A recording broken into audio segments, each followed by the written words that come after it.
Ahí estamos grabando. Porque después Marcelo, yo sé que esto lo sube a YouTube. Decíamos que vimos la ley como principal fuente del derecho y que nuestra organización de gobierno y la organización del Estado en la República Argentina, de acuerdo a la Constitución Nacional, establece que las leyes de fondo las dicta el Congreso Nacional y tienen alcance nacional entonces, y cada provincia se ha reservado la administración de justicia, es decir, cómo organiza la forma en que los ciudadanos accedemos a que se hagan efectivo el ejercicio de nuestros derechos frente a un conflicto que haya que dirimir. En ese sentido, vimos que en la provincia de Buenos Aires la competencia de los jueces, que entendiendo la competencia como medida de la jurisdicción, la jurisdicción, que es la facultad y obligación que tienen los jueces en su desempeño, lo que tienen que hacer, esa jurisdicción está distribuida eh, entre los distintos jueces de la provincia bajo tres criterios: criterios de competencia que tienen que ver con el territorio, 20 departamentos judiciales, dijimos, con el grado, la primera y segunda instancia, básicamente, los jueces de primera instancia en cada departamento judicial y las cámaras de apelaciones que vienen a ser la segunda instancia en cada departamento judicial. Y la materia, la competencia a razón de la materia, vimos que en cada departamento judicial hay cinco fueros: el fuero en lo civil y comercial, el fuero de familia, el fuero laboral, el contencioso administrativo y el fuero penal. Del fuero penal particularmente dijimos que hacemos un apartado, lo dejamos para más adelante, para analizar cómo está organizado ese fuero, porque no es igual que estos otros que estamos viendo ahora. No hay jueces de primera instancia en sentido estricto. Em, Espero que haya quedado claro la idea de que a la segunda instancia se llega por apelación, apelación que pueden hacer las partes del proceso respecto de las decisiones del juez de primera instancia. Y es la Cámara quien revisa esas decisiones. Eventualmente, las decisiones de cada Cámara departamental pueden llegar a ser revisadas por la Suprema Corte de Justicia de la provincia, que hay una única Suprema Corte en la provincia que tiene asiento en la ciudad de La Plata, la ciudad capital. Vimos que en el ámbito de la Suprema Corte, además de esta función jurisdiccional, que es la de revisar las decisiones de las cámaras departamentales que lleguen a su conocimiento, a partir de recursos que se llaman recursos extraordinarios, también tiene la Suprema Corte el ejercicio de funciones de carácter administrativo: designar personal, comprar insumos para el funcionamiento, y en ese marco cuentan con un laboratorio, con cuatro laboratorios, mejor dicho, los laboratorios dependientes de la asesoría pericial, que la asesoría pericial tiene eventualmente delegaciones en algunos departamentos judiciales. Los laboratorios vimos que eran los de anatomía patológica, hematología, toxicología y química legal, y el laboratorio comparativo de ADN. Es decir, que estas son funciones que se reserva, son funciones que en el marco de los expedientes judiciales se reserva la Suprema Corte para su realización. Analizamos la idea de que es un proceso judicial. Un proceso judicial dijimos que tiene lugar cuando más de una persona entienden que el derecho los asiste en algún sentido. Entonces acuden a un juez para que determine efectivamente a quién de esas dos o más personas lo asiste el derecho. Em, Hicimos una aproximación, espero que bastante acabada, del Código de Procesal en lo civil y comercial de la provincia. Dijimos que es el decreto 7425 del año 68, y es el que establece el Código Procesal los pasos que tienen que seguir las partes en un proceso. Habíamos visto que el fuero civil y comercial entiende en cuestiones derivadas del Código en lo civil y comercial nacional, y que tienen que ver básicamente con la existencia y el fin de las personas, sean personas humanas o personas jurídicas, como lo son las sociedades comerciales, los clubes, las organizaciones sin fines de lucro. Eh, Otras cuestiones que se sustancian entre el fuero en lo civil y comercial tienen que ver con contratos, contratos comerciales, los derechos reales, que son los derechos que las personas tienen sobre las cosas, el dominio, el condominio, la prenda, la hipoteca y algunos otros más. Yo cuando hago una pausa es porque estoy admitiendo compañeros que están incorporándose a la reunión. Em, y este proceso civil y comercial, dijimos que como rasgo relevante es escrito y avanza a impulso de parte, es decir, que el juez no hace nada que las partes no le pidan que haga. El juez simplemente despacha o contesta los requerimientos que le hacen las partes. Las partes en el proceso civil y comercial son el actor, que es el que presenta la demanda, es el que hace el reclamo inicial, el que da origen al expediente, y la otra parte es la parte demandada, el demandado que contesta la demanda o eventualmente no lo hace, eso no importa tanto, ustedes van a tener intervención después de un acto procesal que se llama la apertura a prueba.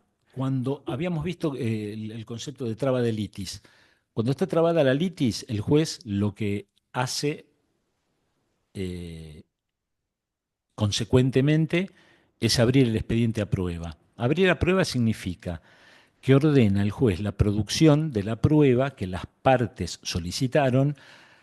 ¿Y para qué solicitan las partes la producción de prueba? Para acreditar los dichos. ¿Eh? Ambas partes plantean cosas en sus escritos que son los dichos sobre acontecimientos históricos, cosas que ya pasaron. Las partes dicen, a mí me pasó tal cosa, la culpa de esto la tiene fulano y me tiene que pagar una indemnización. Cita cuáles son los artículos del Código Civil que avalan ese derecho que está invocando el demandante. Y una vez que está trabada la litis, se abre el expediente a prueba. Habíamos visto que hay distintos medios de prueba para dar por ciertos los dichos, para que el juez tenga por acreditado los dichos de cada parte.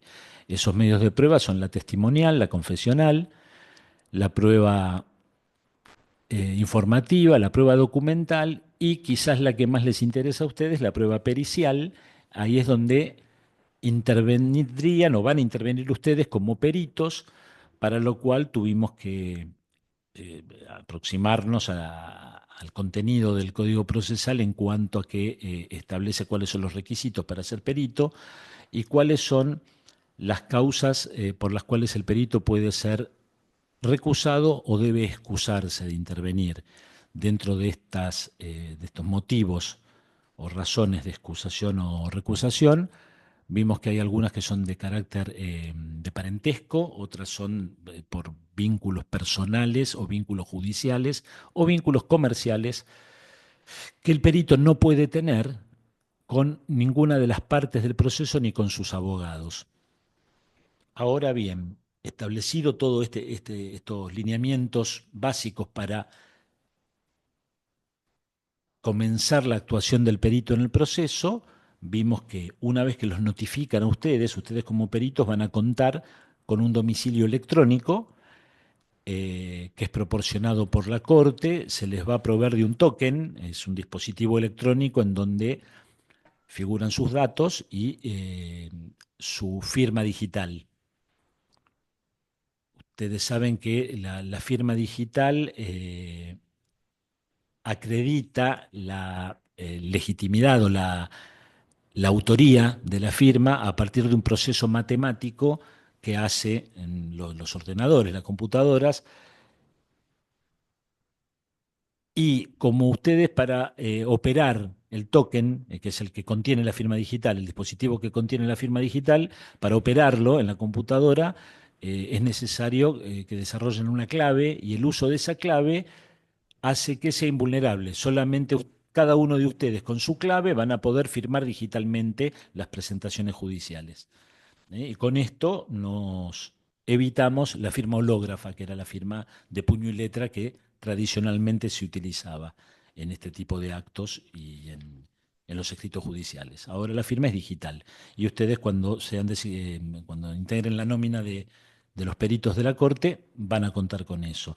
Y van a contar con un domicilio digital que es el domicilio electrónico, es el número de quit de cada uno de ustedes, seguido de arroba, notificaciones, Suprema Corte, y no me acuerdo qué más, el dominio a continuación del arroba, ¿no? Eh, Esto agiliza muchísimo todo tipo de trámite, porque yo les comenté que íbamos a hacer una referencia del domicilio. Antes lo que tenían que hacer, cada quien que participara, que se presentara en un expediente judicial, en la primera presentación tenía que constituir domicilio. Y constituir domicilio significaba brindarle al juez un domicilio constituido, que puede ser el mismo del domicilio real o no serlo. Según el Código Civil y Comercial, las personas humanas tenemos un domicilio real, que es el lugar donde está nuestra casa habitación, el lugar donde vivimos. Ese es el domicilio real. Para actuar en un marco de expedientes judiciales podemos constituir domicilio en otro lugar. No necesariamente tiene que ser el mismo. Es más, generalmente no es el mismo porque el requisito del domicilio constituido era que esté dentro del ejido del partido donde está el departamento judicial. Por caso, Luján, el departamento judicial Luján, el domicilio que constituyan en un expediente judicial va a tener que estar en Luján. Y así es como los abogados o los peritos tenían que recurrir a que alguien les preste una dirección para constituir domicilio allí. El domicilio constituido es el lugar especial. Domicilio constituido o domicilio especial se usaba como sinónimo. La idea es que uno le está diciendo al juez, por favor, si tiene que notificarme de algo, hágalo a este domicilio, que ahí siempre va a haber alguien que reciba la notificación o alguien que me va a avisar. Esa es la idea. Un lugar de comunicación fehaciente, distinto al domicilio real, que yo en mi casa durante el día generalmente no estoy y si me voy de vacaciones me ausento por unos cuantos días. Entonces, ¿qué sabe el juez de eso? ¿De cuándo estoy o dejo de estar en mi casa? Ese era el problema con el domicilio real. Entonces, el Código Procesal había establecido el domicilio constituido. Ya no se usa más, es decir, quizás toda esta palabrerío que desarrollé no tiene mucho sentido porque ahora fue reemplazado por el domicilio electrónico. Y con eso nos olvidamos de todo esto que acabamos de mencionar. ¿Sí? Domicilio electrónico va a servir para cada uno de ustedes para todos los actos judiciales. Um,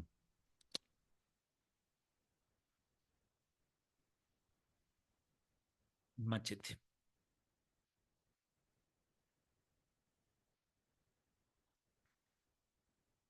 Habíamos visto causa de remoción. ¿Eh? El juez tiene distintas facultades, algunas de ellas disciplinarias. ¿Qué es lo que puede hacer el juez en el marco de su actuación en el expediente? Respecto de los peritos, los puede designar, puede hacer lugar a las excusaciones o a las recusaciones. ¿Mm? Dice el perito fulano, téngase por excusado al perito fulano, téngaselo por recusado, cuando le da la razón a la parte que los recuse. Eh, Puede disponer la remoción, ¿eh? Cuando opera la remoción del perito, cuando no presentan el dictamen en término, básicamente. Esto lo habíamos visto. El código prevé que el juez puede tachar con una virome, es decir, borrar de un escrito, aquellas frases que sean injuriantes o indecorosas. Es decir, lo único que cabe acá es decir que hay que cuidarse de no escribir nada que pueda ofender. ¿Mm? No hay que ser agresivo en los términos. De todos modos, la especialidad de ustedes me parece que no se presta para un lenguaje ni irónico siquiera, así que me parece que eso no importa tanto, pero bueno, tienen que saber que el juez puede ordenar tachar aquellas frases que de los escritos surja alguna injuria o que sea indecoroso. Puede ordenar la exclusión de una persona de alguna audiencia. Así como el procedimiento es escrito, vimos que eventualmente se celebran audiencias, por ejemplo, para tomar una declaración testimonial. Se convoca un testigo y se le hacen preguntas y el testigo responde y de todo eso se labra un acta, que es un documento en donde figuran qué se le preguntó y qué contestó el testigo. Lugar, fecha, hora. Eh, Hay gente, hay personas que pueden ponerse alborotadas, que son más pasionales, que arman quilombo, que, en fin, que obstaculizan el adecuado tránsito de la audiencia. El juez puede disponer, rajarlo, excluirlo de la audiencia a esa persona. Puede imponer multas, puede disponer el comparendo compulsivo, tanto de los testigos como de los peritos. Es decir, si a ustedes los convocan para que se hagan presentes en el juzgado, les van a decir que tal día, tal hora tienen que ir. Si no van, el juez puede mandar un patrullero de la policía para que lo lleve de prepo. Eso es el comparendo compulsivo. En el ámbito civil y comercial esto no se usa, y menos ahora con estos dispositivos electrónicos en donde ustedes van a trabajar desde la comodidad de sus computadoras y las presentaciones las hacen online. Entonces no tiene mayor sentido que los citen.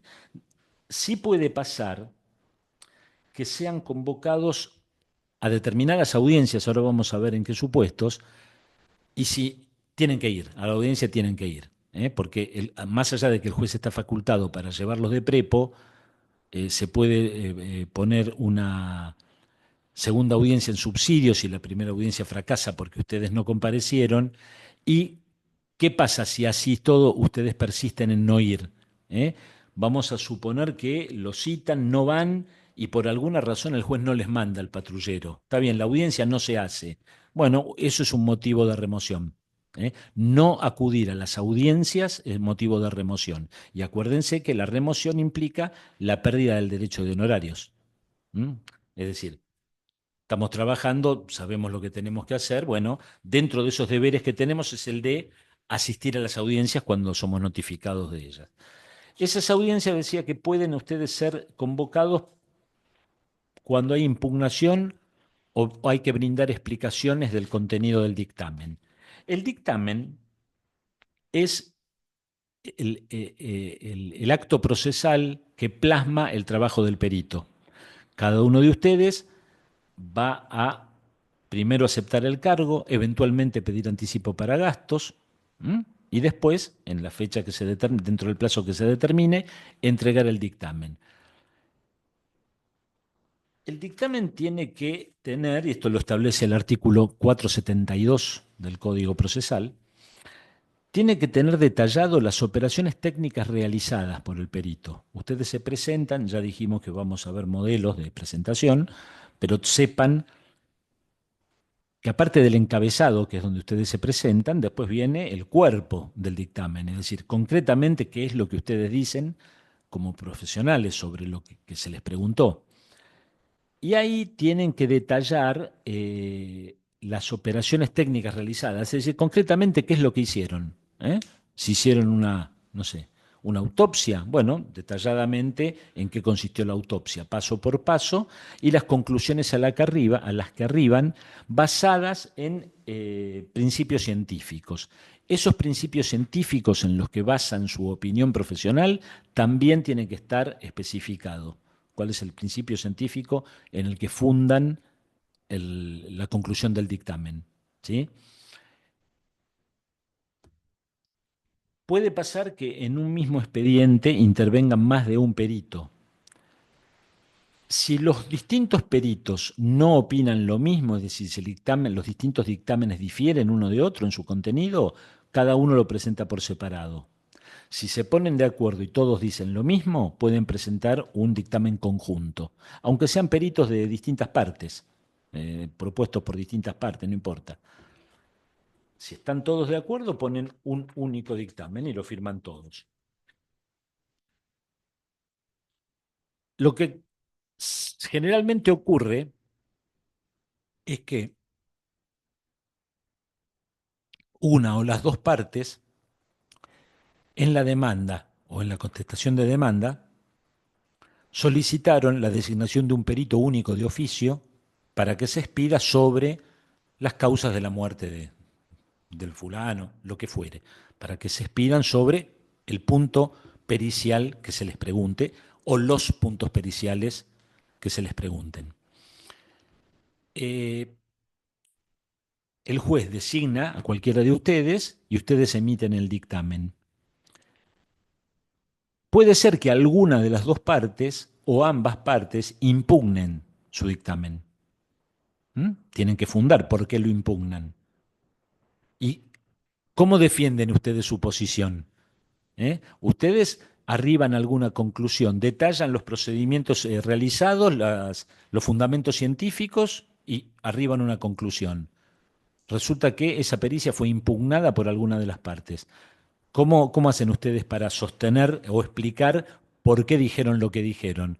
Bueno, ahí el juez tiene dos caminos. Puede designar una audiencia oral para contestar impugnaciones o brindar explicaciones sobre el contenido del dictamen, o puede pedírselos por escrito. Eso es discrecional del juez y el juez lo hace conforme mejor le parezca. Y ustedes se van a enterar en el domicilio electrónico, van a ser notificados de que hay una audiencia a la cual van a tener que ir a brindar explicaciones o a contestar una impugnación, ¿m? O se les va a pedir que lo hagan por escrito.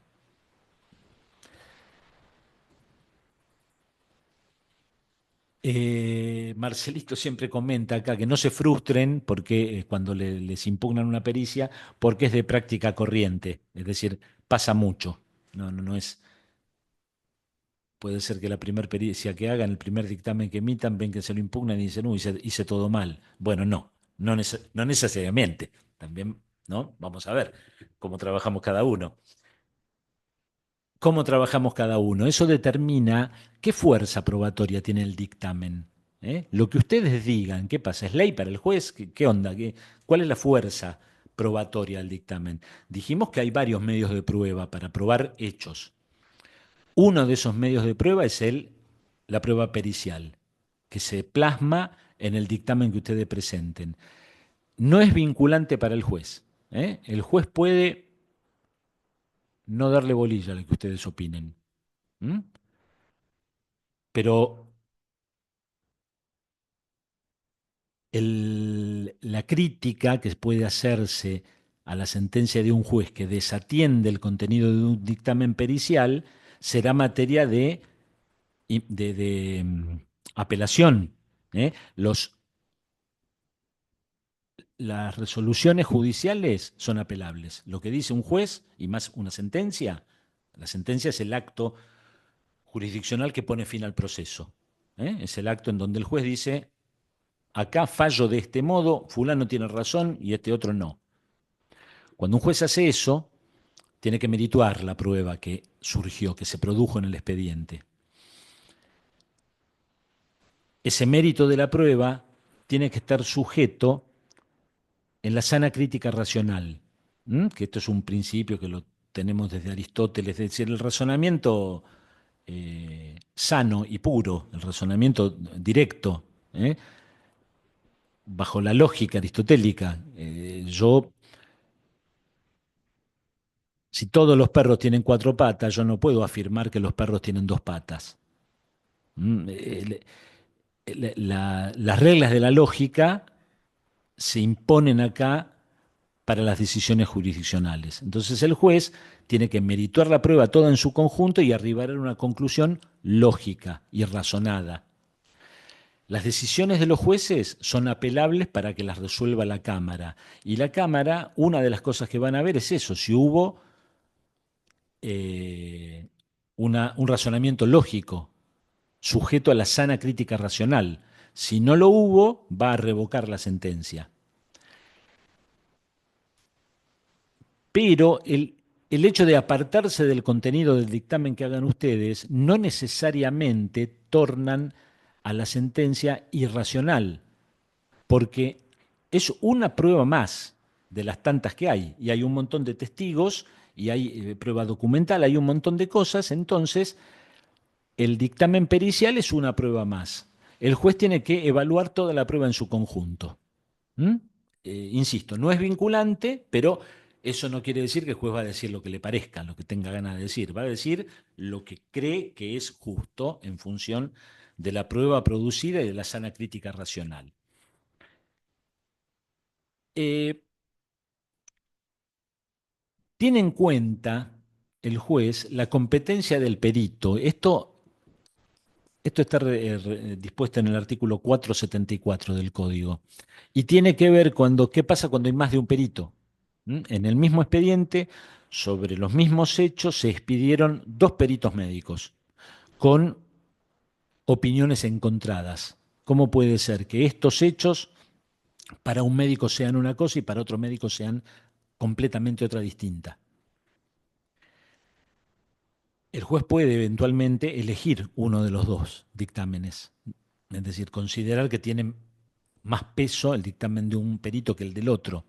Para eso, entre las cosas que tiene que ver, además del resto de la prueba, es la pericia, precisamente la pericia del perito, la competencia, los pergaminos que ofrezca el perito, ¿eh? El grado de actualización que muestre en los principios científicos mencionados en el dictamen, que muestren que es un profesional que está actualizado en el tema.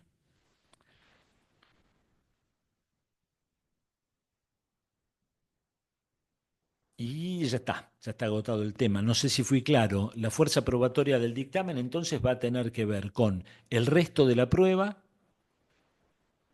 y la capacidad, entre comillas, del perito, la capacidad profesional, el prestigio profesional que muestre el perito en el dictamen. Es decir, si hacen un escritito sencillo para sacárselo de encima y para zafar, sepan que la fuerza probatoria que tiene ese dictamen es débil. En cuanto más contenido es como hacer una tesis doctoral. Cuanto más contenido científico pongan, más verosimilitud va a tener, ¿no? Más fuerza de convicción va a tener ese trabajo. Eh, Informes científicos. Eventualmente, el juez puede solicitar un informe científico. ¿Cómo es esto? Yo he visto, es decir, esto pasa, yo lo he visto alguna vez, que se le pregunta algo al perito y el perito en el dictamen dice, no, esto que se me pregunta no lo puedo decir yo porque carezco de la especialidad para expedirme sobre ese punto. ¿Eh? Y entonces te dice, tendrían que preguntarle a un especialista en, bueno, o una especialidad muy, muy específica, ustedes las conocen mejor que yo, ¿no? Y entonces, ¿qué pasa? ¿Y el juez qué hace? Puede solicitar, a pedido de parte, un informe científico. El informe científico es elaborado generalmente por los colegios profesionales, y eventualmente por cualquier otra institución, inclusive puede ser una institución privada, una institución científica, una clínica que tenga, un hospital privado que tenga un servicio de investigación, puede pasar. Esta entidad a la que le es requerido el informe científico crea, forma un consejo, un comité científico, de por lo menos tres profesionales de las especialidades que se requieran, para que emitan su opinión respecto de el dictamen que hayan hecho ustedes. ¿Mm? Esto a veces pasa. Eh, Bien, informes científicos. Que sería un derivado, es decir, el trabajo del perito culmina con el dictamen, puede pasar que haya después de eso un informe científico en el cual ustedes como peritos no van a intervenir, puede pasar que el dictamen haya sido impugnado o que se les pidan explicaciones, que serán evacuadas en forma oral en una audiencia o por escrito, y bueno, y nada más. Después de eso, ¿qué es lo que pasa? Los honorarios. ¿Mm? A ustedes los designaron, hicieron su trabajo, cumplieron en tiempo y forma, les regulan honorarios. El juez es el que está facultado para determinar cuánto van a percibir ustedes, cuánto van a cobrar por su trabajo. ¿En qué momento lo hace el juez? Al momento de dictar sentencia. Cuando dicta sentencia, dijimos, la sentencia es el punto final del expediente judicial. El juez en lo civil y comercial va a decir, fallo en tal sentido, si hay uno que perdió, lo va a condenar a pagar una indemnización o a pagar los gastos derivados del juicio. Entre ellos, los honorarios de los abogados que patrocinaron a las partes y los honorarios de los peritos que intervinieron. El juez regula los honorarios en una unidad de medida que se llama ius, I latina US, ius. En latín esto significa derecho, y se tomó esta palabrita ius como unidad de medida porque imagínense que con la inflación que conoce este país de tiempos inmemoriales, es absurdo que un juez en una sentencia regule los honorarios de ustedes en, por decir, 500.000 pesos. ¿Eh? Capaz que los cobran dentro de 4 años y eso ya tiene muchísimo menos valor real. Entonces se establece una unidad de medida que son los IUs, que es como si habláramos de litros de nafta. ¿Eh? Si yo digo el equivalente a lo que vale un litro de nafta, estoy eh, contemplando la inflación, digamos.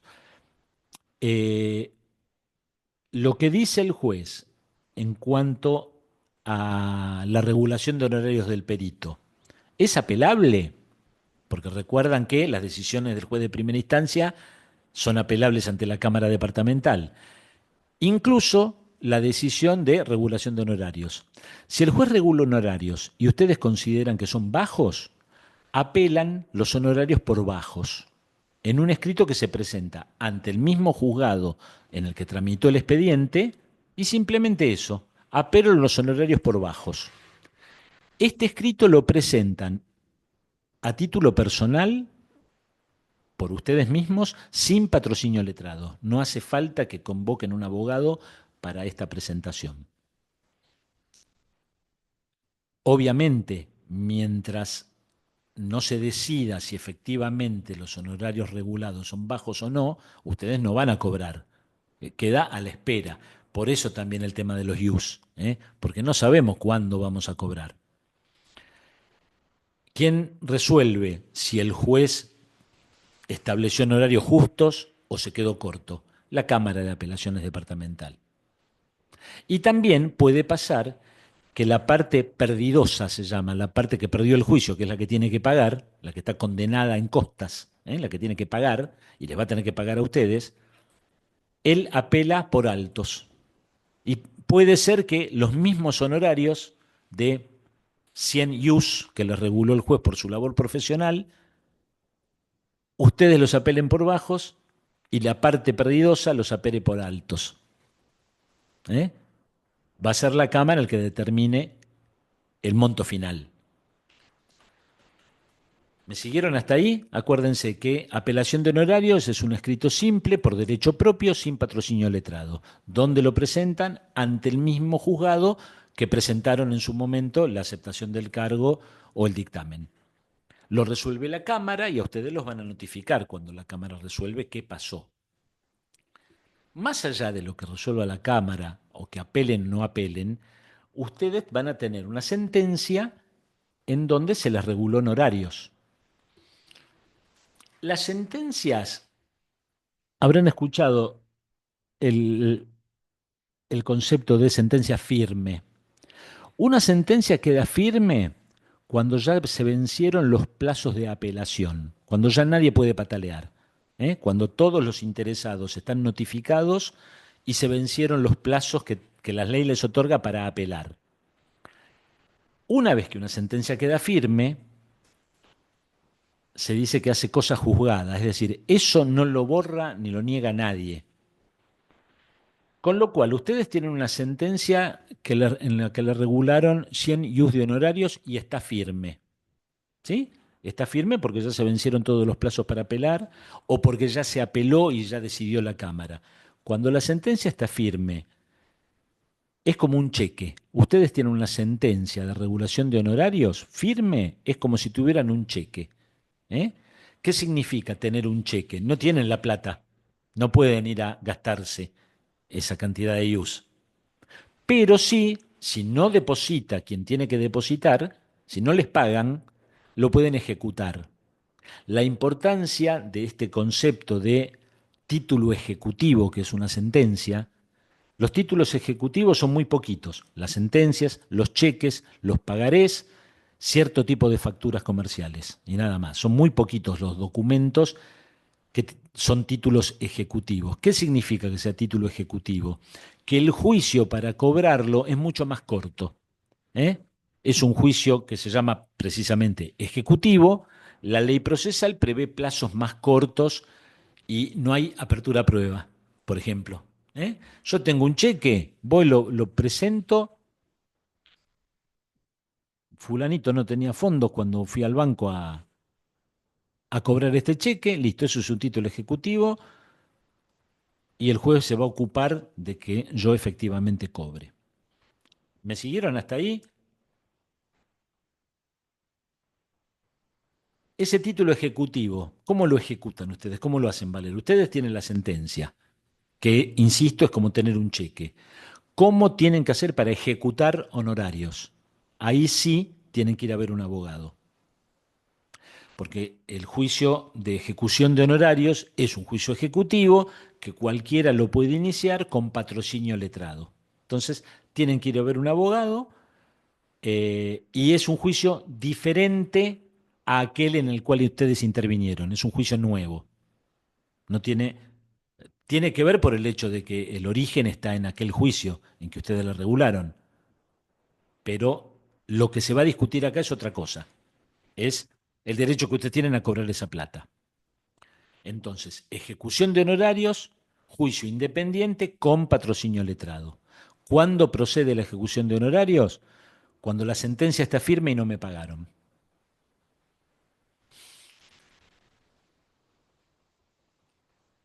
La sentencia firme es como un cheque. Había un libro de modelos de escritos judiciales. Hoy ya es un absurdo total eso, porque hoy vieron que en Internet está todo. Todo lo que hacemos nosotros, lo de ustedes no sé, pero lo de los abogados está todo en Internet. Entonces, los modelos de escritos judiciales antes de Internet estaban en un libro, uno particular que era muy bueno, de un abogado Garnick de apellido, y lo primero que vieron que la primera página tiene dos o tres páginas en blanco, cualquier libro, y la primera página como si fuera una dedicatoria.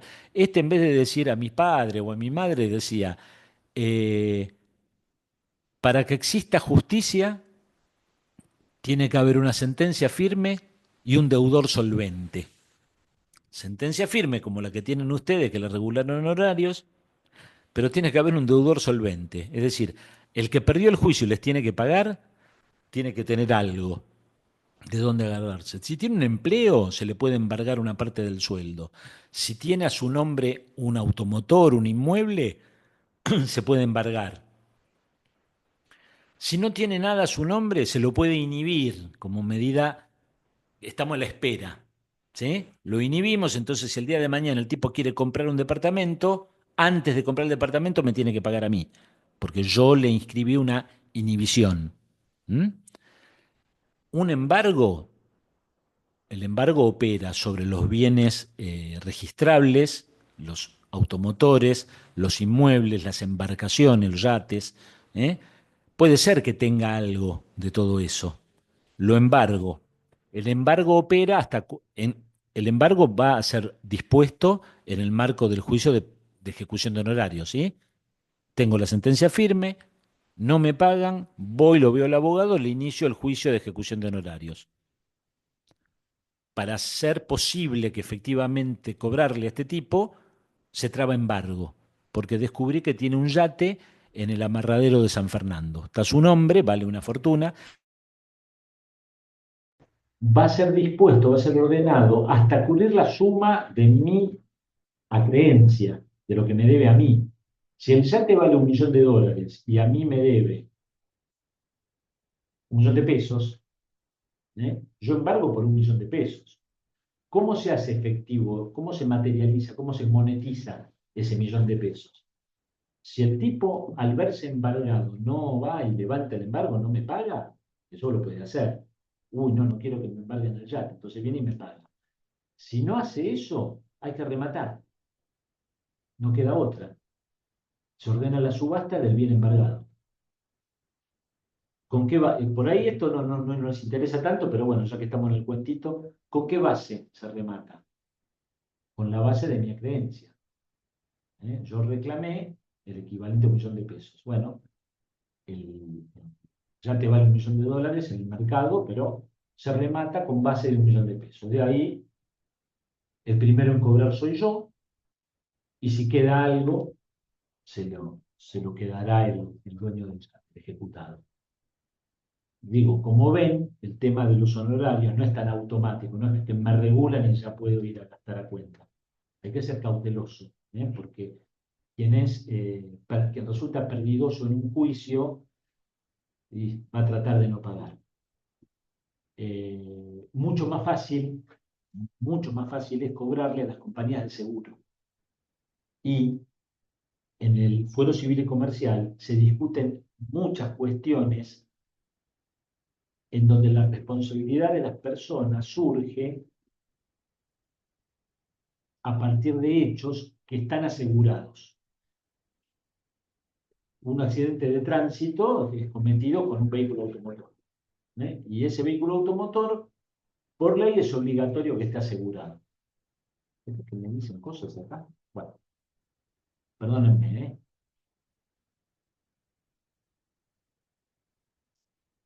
Ah, no, bueno, nada. Estaba. ¿Qué estaba? No. Accidente de tránsito, gracias. En un accidente de tránsito interviene un vehículo automotor. El dueño del vehículo automotor o el conductor son responsables, es decir, van a tener que, si un juez lo determina, pagar por el daño ocasionado. ¿Me siguen? Por ley es obligatorio que los vehículos automotores para circular tienen que estar asegurados. Más allá de que mucha gente no los asegura y circula por la calle en infracción, cuando estamos asegurados, convocamos en garantía, citamos en garantía al juicio a las compañías aseguradoras. ¿Mm? A mí me demandan por los daños emergentes de un accidente de tránsito, yo cito en garantía a mi asegurador. Y el asegurador es tan parte como yo en el juicio.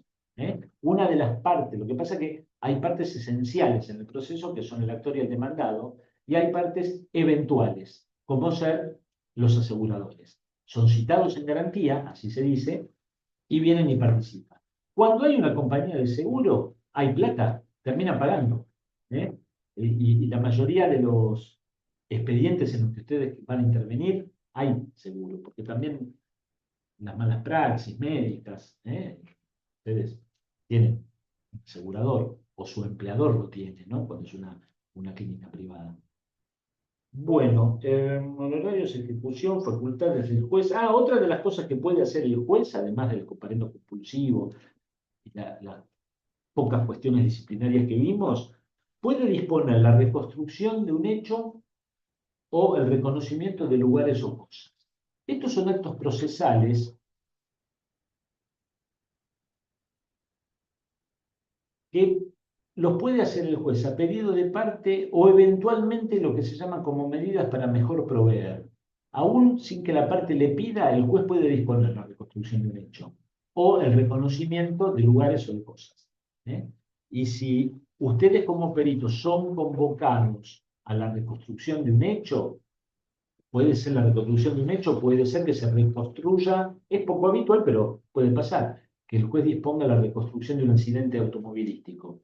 Entonces convocan al perito ingeniero, a las partes, entre comillas, actores, gente que va a ser va a haber uno que va a ser de cuenta que era la víctima y por ahí se murió y, bueno, no podemos contar con la víctima porque se murió, bueno, ponemos un, entre comillas, actor. Se reconstruye el hecho, se toman fotografías de eso, se logra un acta. Si el juez los convoca a ustedes como peritos a la reconstrucción de un hecho, les tiene que decir día y lugar donde se va a hacer y están obligados a ir. Es decir, el perito, además de tener la obligación de concurrir las audiencias a que lo cite, también tiene la obligación de concurrir a las reconstrucciones de hecho o a los reconocimientos de lugares o de cosas. Que el reconocimiento de lugar es muy parecido a reconstruir un hecho. Va, se constituye el juez en el lugar y eventualmente puede necesitar de la presencia de algún testigo o del perito. Bien, hasta acá, ¿vamos bien? ¿Me siguieron? Traté de hacerlo como un cuentito de paso a paso, que es precisamente lo que la ley procesal establece, ¿no? Los pasos a seguir en el marco del proceso. Este proceso que acabamos de ver, y creo que lo terminamos en cuanto a la labor pericial, es el proceso en lo civil y comercial en la provincia. Vamos a ir viendo los otros fueros que todos ellos nos remiten a este código que vimos recién. Eso lo vamos a ver en un ratito. Acá con ustedes no hablamos de los juzgados de paz, ¿o sí? No. Bien. Los juzgados de paz letrados son organismos dependientes de la Suprema Corte. Un juez de paz, para acceder al cargo, a la magistratura del juzgado, tiene los mismos requisitos que un juez de primera instancia. ¿Eh? Eh, Tiene que participar del concurso, tener más de 30 años de edad y ser abogado. Los juzgados de paz funcionan, hay un juzgado de paz en cada localidad de la provincia que sea cabecera de partido, pero que no haya allí un departamento judicial. Por ejemplo, Lomas de Zamora, la ciudad de Lomas de Zamora es la cabecera de partido de Lomas de Zamora y es sede del departamento judicial. Entonces ahí no hay juzgado de paz. Almirante Brown, que es el municipio vecino, la cabecera de partido es Adrogué. En Adrogué sí hay juzgado de paz, porque es cabecera de partido y no hay departamento judicial, porque depende de Lomas. ¿Eh? Así, en cada ciudad cabecera de partido que no sea sede de departamento judicial hay juzgado de paz. Los juzgados de paz intervienen en cuestiones del Código de lo Civil y Comercial de menor cuantía, se dicen, determinadas cuestiones. Cuando la discusión es de poca plata, vamos a decir, de menor cuantía. Cuestiones de medianería, ¿no? eh, certificación de documentos, medio como una escribanía. La gente que no tiene recursos en pedir la escribanía va al juzgado de paz a certificar una copia, legalizar un documento, y sinceramente no me acuerdo qué más entiende. Son el juzgado de paz la alzada de la justicia municipal de faltas.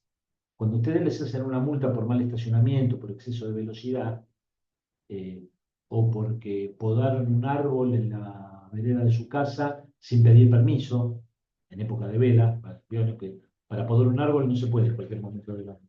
Si cometen así una infracción de carácter municipal, interviene un juzgado de faltas, que es un organismo municipal. El juez de faltas les va a imponer una multa, si es que procede. Esa sentencia del juzgado de faltas es recurrible al juzgado de paz.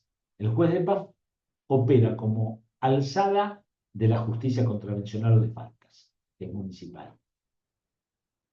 Y me pueden preguntar, ¿y en Lomas cómo hacemos si no es juez de paz? El municipio de Lomas me pone una multa por estar mal estacionado y yo la quiero apelar. ¿A quién recurro? Bueno, a otro juez, que ahora en un ratito lo vamos a ver cuando veamos el proceso penal. ¿Sí? Digamos que juzgado de paz en síntesis es la alzada de la justicia contravencional o municipal, salvo en aquellas localidades donde no hay juez de paz. Ahora vamos a ver quién es la alzada en esos supuestos. Eh,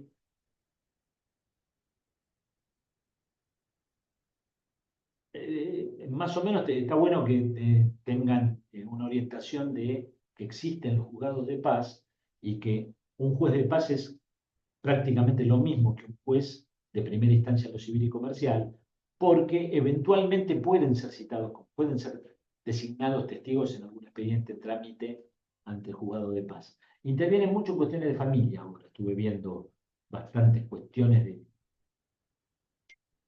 conflictos de índole familiar en los que los jueces de paz eh, toman medidas. Bueno, vamos a abordar el fuero penal. Acuérdense entonces que los otros tres fueros, laboral, contencioso administrativo y familia, los dejamos para el próximo encuentro. El esqueleto principal es el Código Procesal en lo Civil y Comercial que ya vimos, con alguna que otra cosita que cada fuero tiene específicamente y lo vamos a ver. Ahora vamos a abordar cómo está administrada la justicia en la provincia en el ámbito penal, en el fuero penal. Para lo cual tenemos que saber, primero que nada, qué es lo que se ventila en la justicia penal, qué se discute, es decir, de qué habla, sobre qué fallan los jueces penales, sobre la comisión de delitos. Creo que esto ya lo dije, acá no importa, lo repetimos porque es importante. Delito es toda conducta que está tipificada en el Código Penal o en las leyes complementarias del Código Penal. ¿Mm? Tipificada significa que está descrita. El tipo penal es la descripción de una conducta. Todo tipo penal, todo delito, tiene por lo menos un verbo típico. Siempre es un hacer humano. Siempre es una conducta humana lo que se reprime, lo que se castiga. ¿Cómo se castiga? Con alguna de las penas que contiene nuestro propio Código Penal. Esas penas son o bien privativas de la libertad, como son la reclusión y la prisión. Hoy son iguales, ya lo dijo la Corte hace un tiempo, es lo mismo. Hablar de reclusión o de prisión es lo mismo, pena privativa de la libertad.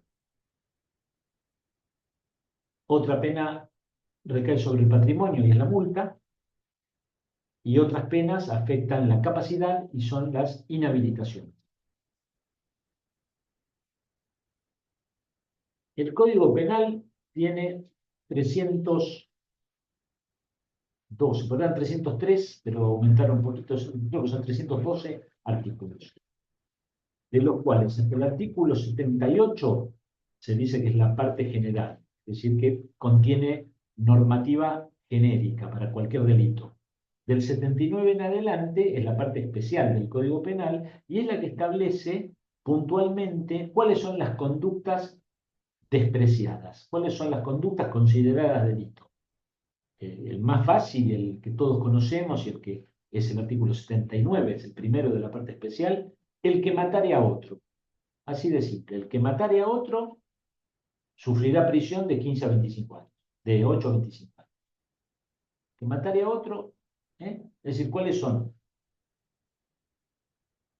los requisitos legales para ir preso por homicidio? Así se llama este delito, homicidio. Matar a otro. El que matare a otro, prisión de 8 a 25 años. Así, el Código Penal en su parte especial establece una gran cantidad de conductas a las cuales le conmina una pena, sea privativa de la libertad, muchas veces viene como accesoria a la inhabilitación y algunos tienen solamente pena de multa, son muy poquitos. Cuando una persona cualquiera, cuando un individuo, sea argentino o extranjero, comete una de las conductas que prevé la ley penal en el territorio de nuestro país, se aplica el Código Penal. Si eso ocurre en el ámbito de la provincia de Buenos Aires, se aplica el Código Procesal Penal de la provincia de Buenos Aires. Así como recién vimos el Código Procesal Civil y Comercial, ahora tenemos que ver el Código Procesal Penal de la provincia de Buenos Aires.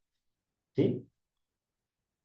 Es la ley 11.922, ley provincial 11.922 del año 1998.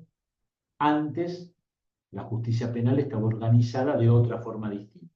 A partir de 1998 está organizada como lo vamos a ver ahora en función de esta ley, de este código.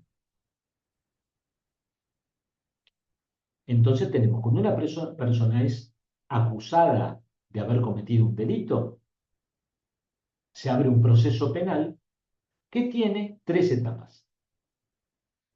Una primera etapa, que es la de investigación o instrucción.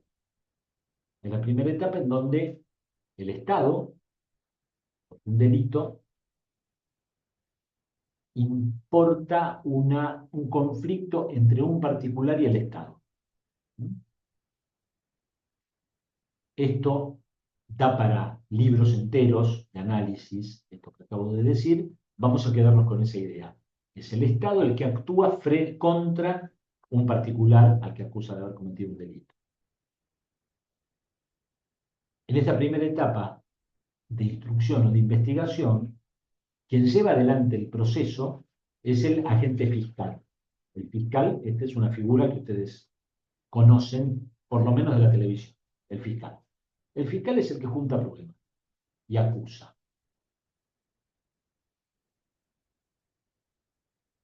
Entonces es una de las partes. En este proceso, una parte es el Ministerio Público Fiscal o el agente fiscal, y la otra parte es el imputado, el acusado, con su defensor. Todo imputado de delito cuenta con un defensor. Si no ofrece un defensor de su confianza, un abogado defensor particular, el Estado le pone un defensor oficial. Pero no puede estar ni un minuto en el proceso sin defensor. Es lo mismo que sea particular o oficial. Para la ley es lo mismo. El Estado cuenta con un Ministerio Público de la Defensa, que hay un montón de defensores y por un régimen de turnos, a cada uno le toca el trabajo que le toca, ¿no? Es decir, defiende a los presos imputados que entraron durante su turno. Básicamente es así. Lo mismo que el fiscal. Fiscales investigan aquellos hechos que llegaron a su conocimiento cuando están de turno. No viene al caso cómo se establece el régimen de turno, por eso es una cuestión administrativa que no viene al caso. El fiscal por un lado, el imputado y su defensor por otro, son las dos partes. ¿Ante quién actúan? ¿Quién es el tercero imparcial ahí? Se llama juez de garantías. Entonces, en la primera etapa del proceso penal, que es de instrucción o de investigación, el juez se llama juez de garantías.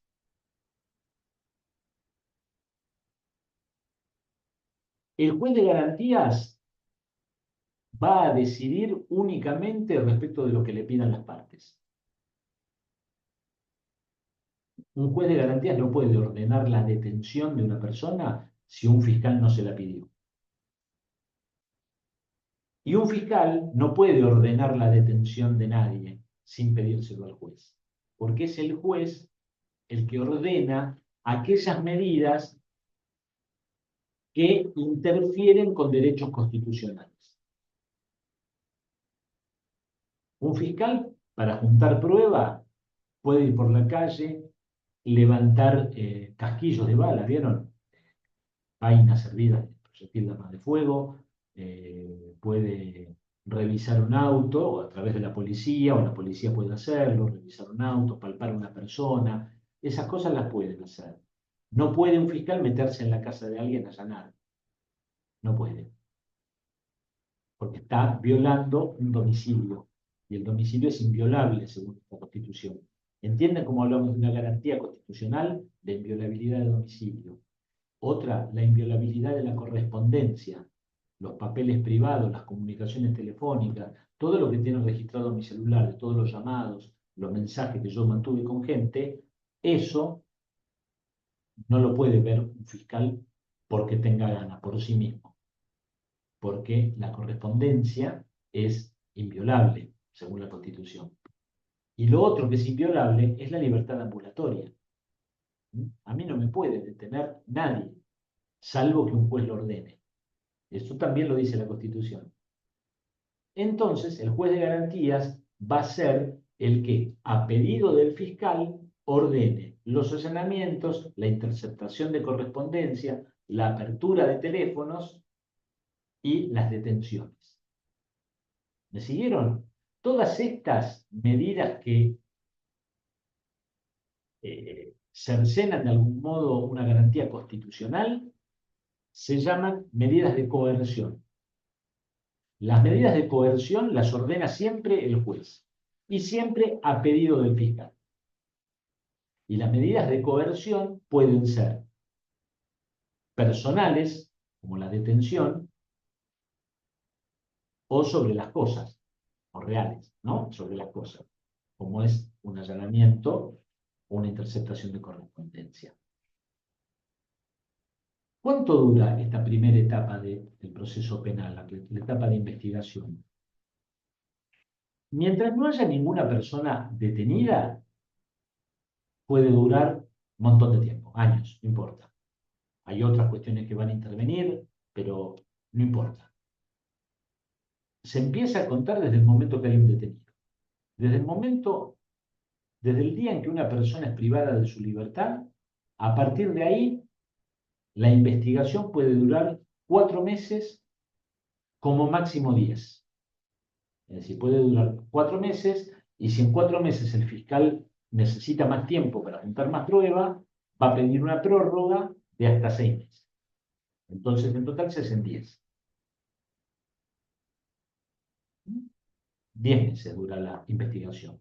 ¿Qué tiene que hacer el fiscal, que es la parte que lleva adelante el proceso, cuando se cumple el plazo? Llegaron los 10 meses, ya no puede, no tiene más tiempo, tiene 2 caminos nada más.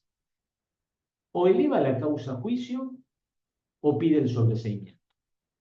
Sobreseimiento es: no acuso a fulanito.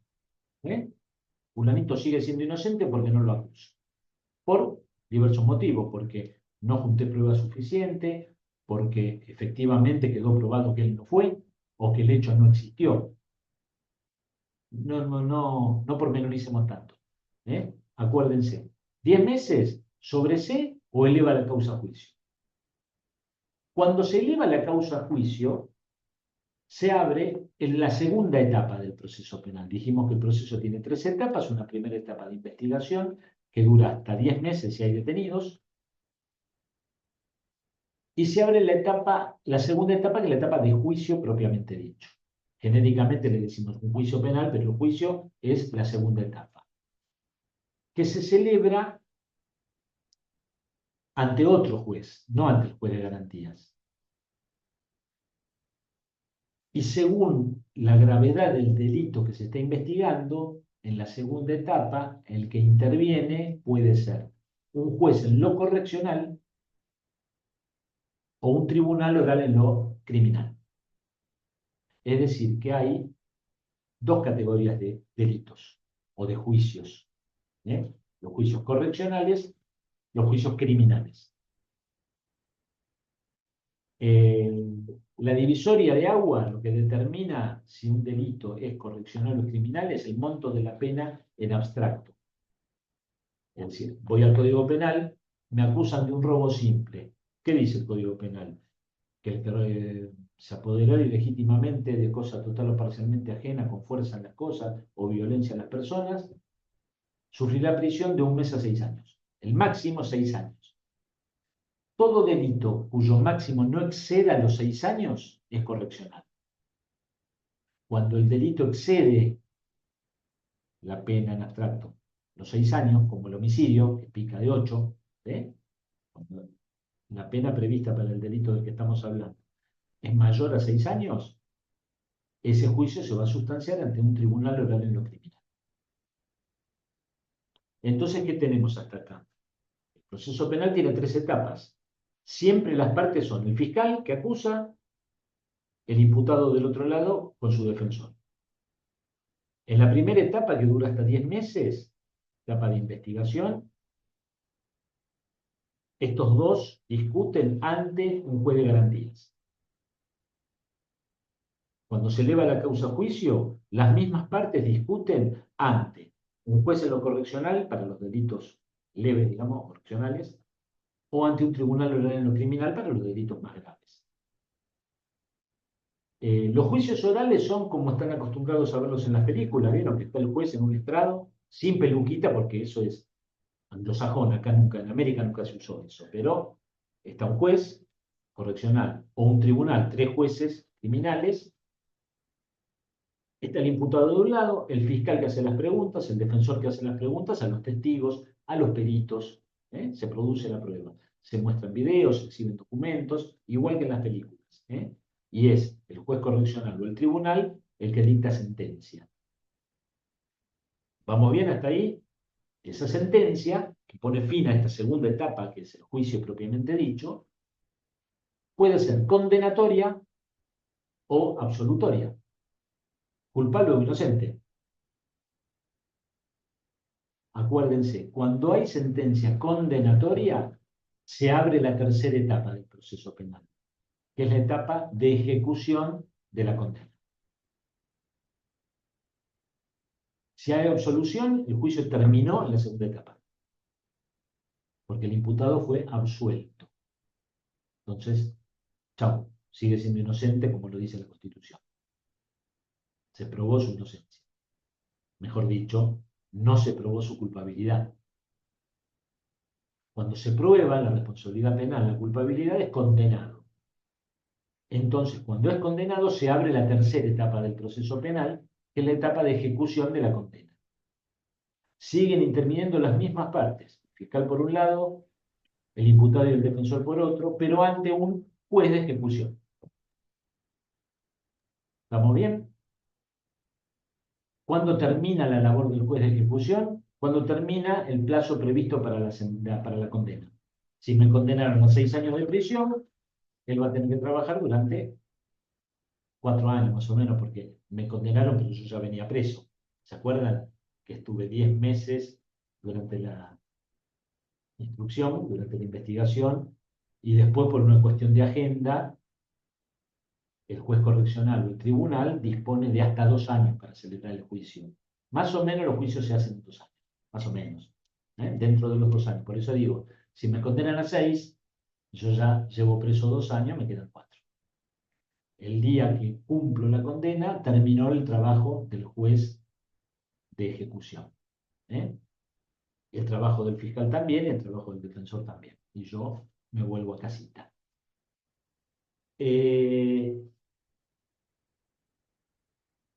Esa es básicamente la estructura del fuero penal. Hay una salvedad respecto de los menores.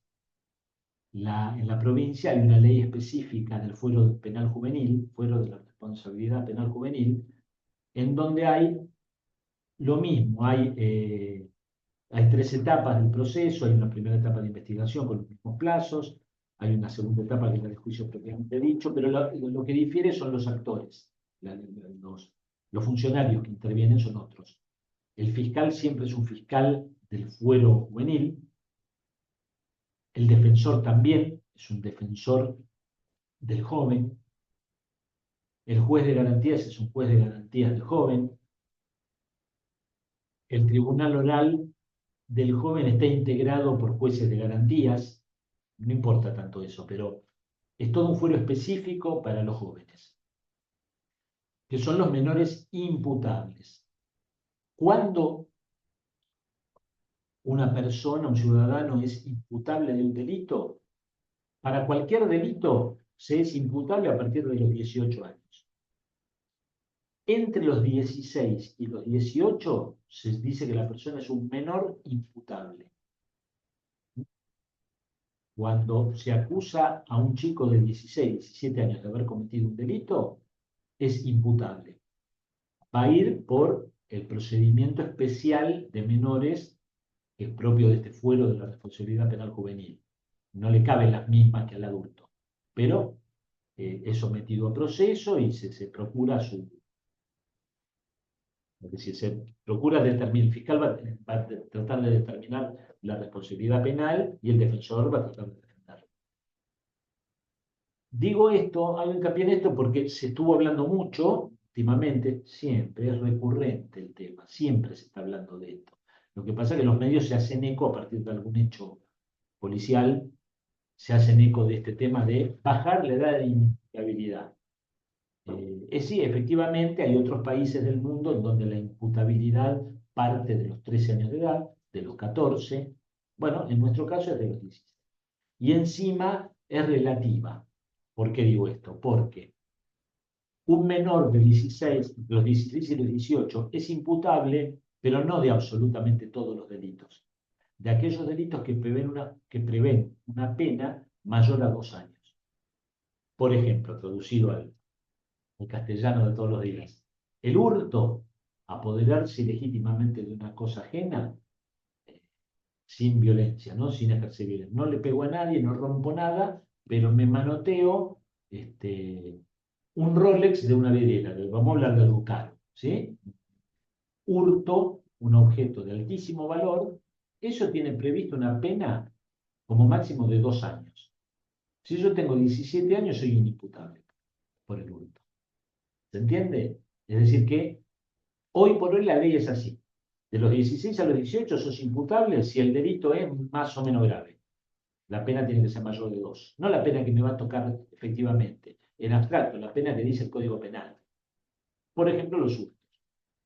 Por los robos simples, robos agravados con armas, cualquiera de sus variantes, sí, son imputables a partir de los 16. ¿Qué pasa si el chiquito de 14, 15 años mata a los padres? ¿Qué pasa ahí? No pasa nada. Hay un único artículo de la Ley Penal Juvenil que establece que cuando el menor es inimputable, porque cuando el chico tiene menos de 16, el fiscal toma conocimiento de que hay un menor que tiene 14, 15 años y está acusado de delito, los vecinos lo vieron, lo tienen podrido, está siempre haciendo quilombo, lo que fuere. Si tiene menos de 16, es inimputable, tiene que archivar la causa, no puede hacer nada fiscal. Y hay un único artículo, decía la ley, que dice que según la gravedad del hecho, el fiscal le podrá pedir al juez interviniente, al juez del joven, al juez de garantía del joven, su internación hasta la mayoría de edad, en un lugar adecuado. Es decir, que nuestro candidato tiene 14 años y acaba de matar a puñaladas a ambos padres. ¿Mm? Es una atrocidad, es un hecho grave. De acuerdo a la letra de la ley, podemos decir que esto reviste gravedad. ¿Qué puede hacer el fiscal? Pedirle al juez que lo encierre hasta los 18. Nada más, no puede hacer otra cosa. Sin perjuicio, es decir, esto lo digo así absurdamente o brutalmente para que quede claro. Lo cierto es que cuando estamos en presencia de un hecho, que pasan cosas, generalmente estamos hablando de psicopatía, de otro tipo de cuestiones, ¿no? No es lo mismo un robo, aunque sea más o menos violento, que matar a cuchillazos a una persona, wow, padre, propios padres. Bueno, está. Quedó más o menos como es el funcionamiento del fuero penal. ¿Qué intervención tienen ustedes, peritos, en el fuero? Bueno, prácticamente ninguna. ¿Para qué lo vimos? Para que sepan dónde están parados. Yo siempre digo este tema de saber qué timbre hay que tocar. Si dentro de tribunales veo las ventanillas, bueno, soy auxiliar de la justicia, tengo que saber dónde estoy parado. Y además, puede ocurrir, ustedes van a estar habilitados a ejercer como peritos de la nómina de la Corte, donde van a ser convocados principalmente en el civil y el comercial, en el laboral y en el contencioso. Pero no van a ser convocados ni en familia ni en penal. ¿Por qué? Porque en penal los médicos, los peritos que intervienen o son de la policía de la provincia o son del Ministerio Público. Cuando hay un muerto en la calle, en una casa, en fin, cuando alguien muere, muerte violenta, la ley establece que es obligatoria la autopsia. La muerte violenta, ustedes saben, son todos legistas, creo, ¿no? Para hacer este curso creo que tienen que ser legistas. Bueno, la muerte violenta es aquella que se produce con suicidio, homicidio o accidente. ¿eh? En ese caso es obligatoria la autopsia. Y la autopsia la hace en la provincia el médico de policía, ¿m? O el médico del Ministerio Público Fiscal. Siempre. Ustedes, sin embargo, están habilitados para trabajar en estos fueros que mencionamos y también en cualquier fuero como perito de parte. Como perito oficial cuando el juez los designa en un expediente. Pero como perito de parte, en tanto que son peritos oficiales, integran la nómina de la Corte, pueden ser presentados como perito de parte, y el perito de parte, ¿cómo llega a un expediente? Llega de la mano de un estudio de abogados. Los abogados, la mayoría, tienen en confianza algún perito médico, o algunos, o algún ingeniero, en fin, las especialidades de las que requiera, para presentar eventualmente como perito de parte. Y el perito de parte sí puede emitir un dictamen, puede observar las conclusiones de una autopsia con una voz mucho más autorizada que la del fiscal o que la de un abogado. ¿Se entiende? Es decir, eventualmente van a poder trabajar como perito de parte en expedientes penales. ¿Mm? El expediente penal, así como el expediente civil y comercial, se llama expediente caratulado o autos caratulados. ¿Recuerdan que hablamos de eso? El trámite penal se llama IPP, y latina PP. Esto de la informática ha traído la incorporación de un montón de siglas. Una de ellas es la IPP, Investigación Penal Preparatoria. ¿Preparatoria de qué? Del juicio. Fíjense el peso que le da este sistema al juicio. Esta primera etapa de investigación, instrucción, es preparatoria del juicio, es decir, como que no es tan relevante. IPP, ustedes van a ver, IPP número. Bueno, eso reemplaza el expediente caratulados. El expediente caratulado tal y cual es del fuero civil. La IPP número es penal. IPP número. Otra sigla que se usa es UFI, UFI latina, Unidad Funcional de Instrucción. Es la fiscalía, cuyo titular es un agente fiscal, ¿eh? Y entonces ustedes van a ver que la IPP número tanto en trámite ante la UFI 4 de Almirante Brown. ¿Me siguen? Estos son los nombrecitos con los que se van a familiarizar. Bien, les debo para el próximo encuentro entonces particularidades de la labor pericial en el marco de los procesos ante el fuero laboral, trabajo, contencioso administrativo y familia. Hasta acá vimos todo lo que el programa nos pide respecto de derecho, genéricamente, administración de justicia, organización del sistema judicial de la provincia, todo lo atinente a la labor pericial en el Código civil, Procesal Civil y Comercial, y estas cuestiones de la organización del fuero penal. Cualquier cosa, nuevamente, estamos a su disposición, pueden usar el grupo de WhatsApp para hacer consulta, está todo bien. ¿Alguna pregunta ahora que se les surja de algo que fui confuso o algo?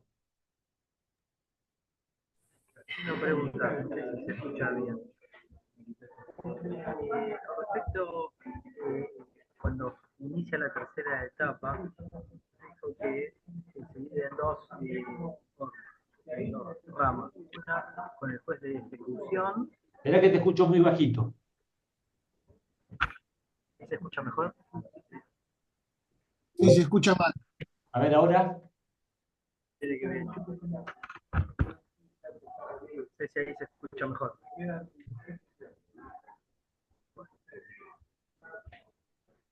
Sí, Eduardo, a ver. ¿Se escucha mejor? Un poquito mejor. No, actualmente, cuando en la tercera etapa de la parte penal, dijo que se dividía en dos áreas. En una es la etapa de ejecución, y la otra etapa no recuerdo bien cómo era, una con el juez de ejecución y la otra en qué se puede dividir. No, de las tres etapas, en la primera interviene el que se llama juez de garantías. En la segunda hay juez correccional o tribunal oral en lo criminal. Y la tercera etapa es siempre juez de ejecución. solo hay un juez. Lo que pasa es que la sentencia puede ser condenatoria o absolutoria. Si hay absolución, no interviene ningún juez más. Termina ahí. Si hay algo que no... Sí, discúlpame, Silvia, ahora te doy, que me olvidé de algo importante. ¿Quién revisa las decisiones de los jueces estos que intervienen en el fuero? Las decisiones del juez de garantías las resuelve la Cámara Departamental, la Cámara Penal Departamental. Las decisiones del juez correccional, también las decisiones del juez correccional, la Cámara Departamental. Y las decisiones del Tribunal Oral Criminal las resuelve, las revisa la Cámara de Casación, que está en La Plata. ¿Está? Esa es la Cámara de Casación. Es la alzada de los tribunales orales en lo criminal departamentales. Las sentencias del juez correccional o las decisiones del juez de garantías son revisables ante las cámaras departamentales. Y eventualmente, por recurso extraordinario, las decisiones de la casación pueden ser revisadas por la Suprema Corte. ¿Estamos? Ese es el caminito recursivo que tienen las decisiones. Y lo que les estaba debiendo es que la alzada de la justicia municipal en aquellas localidades donde no hay juez de paz es el juez correccional. Ya sabemos quién es el juez correccional, ¿no? Es el juez de la segunda etapa, el juez de juicio para delitos leves. Bueno, además de eso, el juez correccional es la alzada de la justicia contravencional o municipal en las localidades donde no hay juez de paz. Silvia Lazarte, querías preguntar algo. Pero pará, date audio. Era lo de las apelaciones, que ya me lo contestó. Bueno, me alegro. ¿Alguna otra cosa? Qué incómodo que es todo esto, perdónenme, es horrible. Bueno, por mi parte nuevamente, gracias por la atención. Sí, sí, Andrea. Yo, ¿qué tal? Quería preguntar, lo del tribunal oral, ¿es o juez de garantías o tribunal oral? ¿O No, intervienen? juez No. correccional o tribunal oral criminal. En el correccional. Garantías es la primera etapa. Juez de garantías es para la etapa investigativa. Ahí no va. La causa va a Bien. juicio. Correccional. Perfecto. Y si es criminal, Gracias. nada de nada. Bueno, espero que les haya servido. Como digo, en el próximo encuentro vemos esos detalles. Si tenemos tiempo, calculo que sí, tenemos que ver lo que le decimos ley Micaela. Por imposición de la Corte,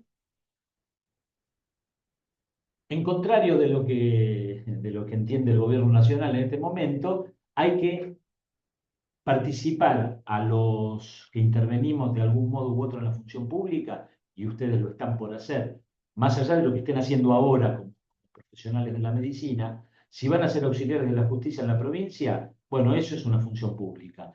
Y como en ese sentido, la ley entiende que tienen que conocer una serie de contenidos mínimos que tienen que ver con lo que se llama perspectiva de género. Yo elaboré un caminito más o menos para hacerlo un poquito ameno, el tema, para que no sea de contenidos tan duros y tan de bajada de línea como me tocó aprenderlo a mí. Entonces, sin ánimos de ni abrir debate ni nada, es decir, el contenido que tenemos que conocer, bueno, vamos a aproximarnos a él y listo. Pues cada uno, obviamente, va a seguir pensando lo que piense, pero tenemos que saber que hay la perspectiva de género, esto está bueno, hay pocas cosas que ameritan que una resolución, que una sentencia condenatoria llegue a la Corte. Y una de ellas es la falta de perspectiva de género. Es decir, ha cobrado una presencia absoluta el tema de la perspectiva de género y ya vamos a ver por qué. Y después, bueno, está bueno que sea así en eso. Bueno, les agradezco, nos vemos el miércoles que nos toque, Marcelo se ocupa de avisarnos a todos, así que hasta la próxima. Muchas gracias.